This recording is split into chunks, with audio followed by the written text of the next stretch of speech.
For many people, the journey to economic recovery from the pandemic requires good public transportation. That's one reason for making that happen with new relief money from the federal government.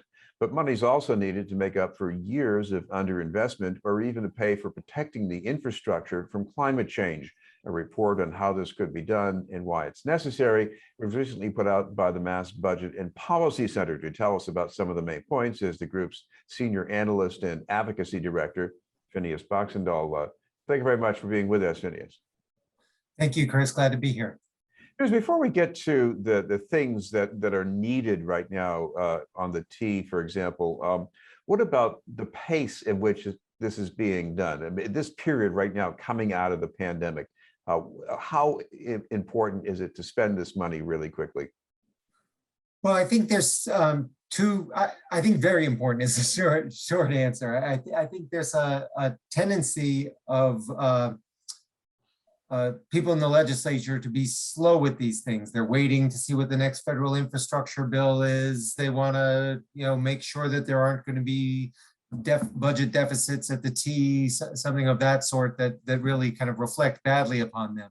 But this is really an opportunity where we can be bold, that we have these billions of federal dollars, many of which can be really flexibly used. So if we want to start, having kind of game-changing ways that we end up better, building back better, from this pandemic, we need to start doing that now. And the legislature is going to have to, kind of step up the pace and be more bold about this. Well, right now, I imagine there's still, even with a good system, some residual dread of people about finding themselves in a crowded bus or a crowded train. But you're suggesting that maybe what the T really needs to do is come up with some game-changing improvement. But what could that mean? Well, for instance, this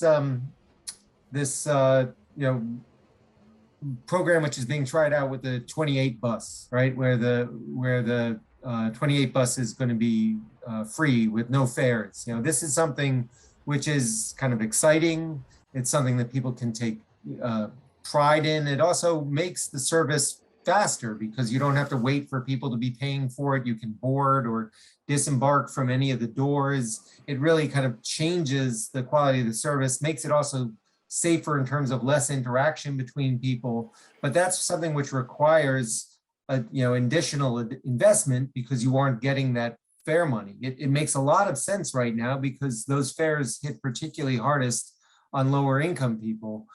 It's something which, sort of the T has been kind of really reluctant to try these things because it messes up their, particular budget trajectories, but it's something which makes a difference. I mean, that is a classic example of something which really is game changing. And if you look at the city of Worcester's, their transit system, it's smaller, but their system has been free since the pandemic began.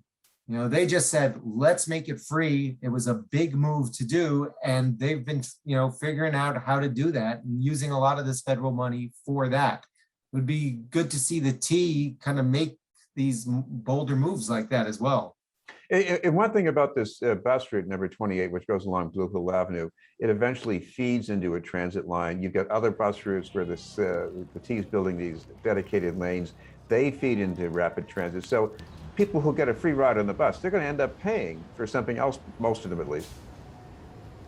That's right. I mean, making buses free makes sense for a lot of reasons. One of them being that tends to be the poorest riders, the riders of color who disproportionately take the buses, but also that it's some of the most cost effective because some of the money often people would still be paying it as they transfer for the fares. So it's not as much of a revenue hit for the T, but often it can really bring people into the system. If you talk to people about why they never take the bus or never take the T, a lot of it is sort of this very practical kind of go, well, I step up there, I'm afraid I'm going to have the wrong change. It's like people just don't quite know how to do it. So it just gets them past it. It makes riding the bus a little bit more like stepping onto an escalator where just you go.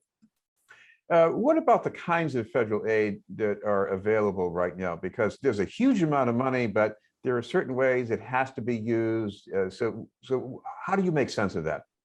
Exactly. Yeah. So our report sort of takes out, talks about each bucket separately. And there's $3.3 billion worth of federal money, which is designated for transportation. And then there's many billions others for the state and for municipalities, including Boston, which can be used for transportation or other things. And one of the things which I think makes it the things where there's a clear bucket should be spent and spent for transportation, soon. The using these flexible funds for transportation requires a little bit of creativity because you have to say why this is eligible. Pretty much anytime you are using this money to help particular neighborhoods or populations who have been hit hardest by the pandemic, particularly low-income neighborhoods, that there is a presumption that that is an eligible project. So it really should not be holding people up. That's one of the things we really make clear, is that policymakers should be running with this and being confident that they can use this money to even do things like, improve bus stops in low-income neighborhoods. Things like that are sort of no-brainers. They can happen quickly, and it helps our recovery right away. Talk about another ripple effect here, because if people shun the T for whichever reason, you're going to have more people driving their own cars. And I think there are some indications right now that this is what people might be doing as more of them go back to the office. So how important is it to have the T in good shape to prevent the return to the kind of traffic congestion we were complaining about just a couple of years ago? Yeah, no, I mean, it is a real restraint on our ability to thrive as a region, the level of crippling traffic that we have. I mean, you talk about why people want to leave Massachusetts or Boston. Often the traffic is something which is just soul crushing for people.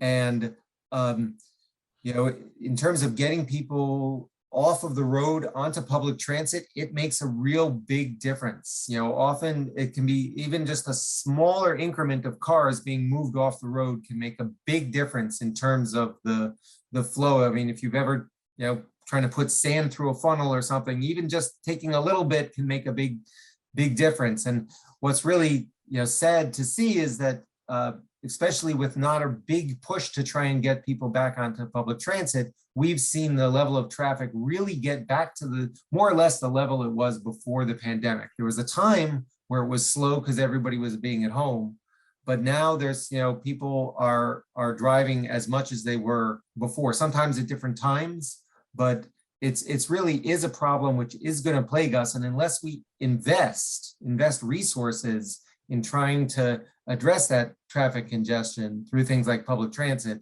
it is going to hold our whole ability to grow and thrive as a region back.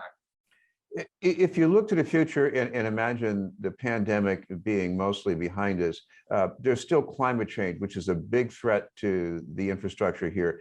What about the money needed for that? You're looking beyond just this federal relief money now to other things that might be needed. What do you see?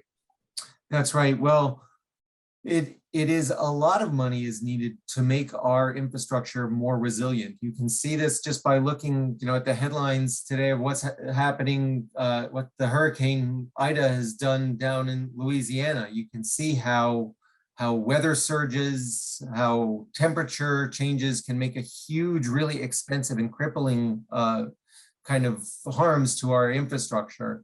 And there are plans, for instance, to have an acceleration of repair and to add in resiliency for our transportation infrastructure, but it would cost almost $3 billion, what the Massachusetts Department of Transportation has done, and they don't have funding for that. And so this is the type of thing which is going to require a long-term commitment to do, but which has to happen soon.